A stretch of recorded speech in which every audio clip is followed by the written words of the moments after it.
প্রশাসন জবাব চাই, খাম্বা তারেক জবাব, আমার ভাই জিন্দাবাদ জিন্দাবাদ, আমার ভাই শহীদ কালো।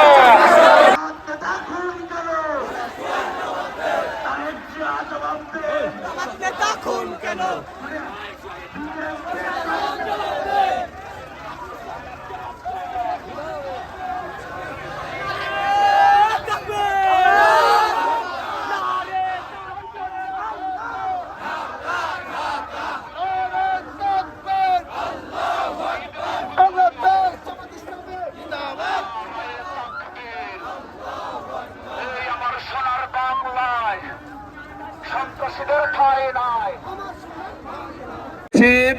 একদিকে যখন ওই আমার নেতা হত্যাকাণ্ডের পরে তার ওই এতিম বাচ্চাটা কান্না করছে, তার বিধবা স্ত্রী যখন নিজের বুক ফাঁপিয়ে আসমানের দিকে আল্লাহর কাছে বিচার দিচ্ছে, তাদের হৃদয়ে এই কান্না এবং ব্যথাগুলো না পৌঁছে তারা বরং ভিন্ন ন্যারেটিভ দাঁড় করানোর চেষ্টা করছে। গতকাল থেকে নাকি জামাত এবং শিবির সারা বাংলাদেশে তাদেরকে উদ্দেশ্য করে নাকি অপমানকর বক্তব্য রাখছে, অবমাননাকর বক্তব্য রাখছে। আমরা ওই বড় দলের কাছে, নিজেদেরকে যারা বড় দল হিসেবে দাবি করে তাদের কাছে প্রশ্ন রাখতে চাই, একজন মানুষ হত্যাকাণ্ড, একজন মানুষ খুন হওয়া, একজন মানুষকে মেরে ফেলা এটা কষ্টের নাকি? আপনার মতো চাঁদাবাজ দলকে যদি কেউ তিরস্কার করে সেটাই যদি আপনার কাছে সবচেয়ে বড় কষ্টের কারণ হয়, মনে রাখতে হবে আপনার দলটার নাম হচ্ছে দলকানা দলকানা এবং দলকানা দল। 28 অক্টোবর 2006 সালে সেদিন পল্টন ময়দানে রক্তের বন্যা বইয়ে দিয়েছিল। সংগ্রামী বন্ধুরা, আজকে যখন আবারও ক্ষমতার রদবদল হতে যাচ্ছে, নতুন করে একটি নির্বাচন সামনে, সহিংসতার মাধ্যমে ওই ফ্যাসিবাদী কায়দায় আজকে আরো একটি দল আবারও ক্ষমতায় যাওয়ার জন্য পরিকল্পনা করছে।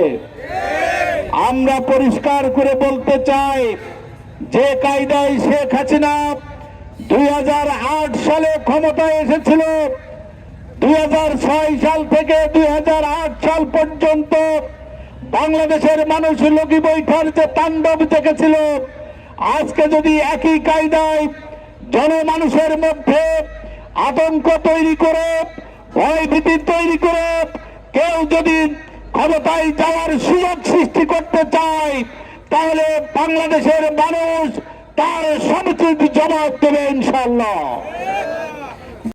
প্রবাসী সম্মানিত নগরবাসীকে আমরা জানাতে চাই, আজকে আমরা দেখছি সারা বাংলাদেশে যখন দাঁড়িপাল্লার গণজাগরণ সৃষ্টি হয়েছে, তখন আমাদের দেশের বড় সংগঠন নামে দাবিদার যে সংগঠনটি, তাদের মাথা খারাপ হয়ে গেছে, যার কারণে তারা সারা বাংলাদেশে বিভিন্ন জায়গায় নির্বাচনী প্রচারণা, নির্বাচনী প্রোগ্রামে হামলা করছে।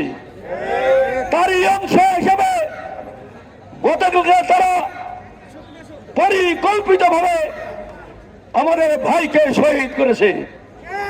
আমরা এই প্রশাসনের কাছে জবাব চাই, আপনাদের ডাকেই গেছিল আমাদের রেজল ভাইরা, আপনারা এনেছিলেন ইস্তার ঘোষণার জন্য, নিরাপত্তা যদি দিতে না পারেন কেন ডাকলেন সেখানে? কেন আমার ভাই শহীদ হলো? এর জবাব এই প্রশাসনকেই দিতে হবে। বাবা মোহনপুরের লোকেরা ক্ষণ গুনছে ক্ষণ, কবে 12 তারিখ আসবে, কবে 12 তারিখ আসবে, কবে 12 তারিখ আসবে, তারই পাল্লায় ভোট দেব। কি আমাদের বাচ্চারা ঈদের সময় ক্ষণ গুনে না যে কবে ঈদের দিন হবে নতুন জামা পরবো, কবে ঈদের দিন হবে নতুন জামা পরবো?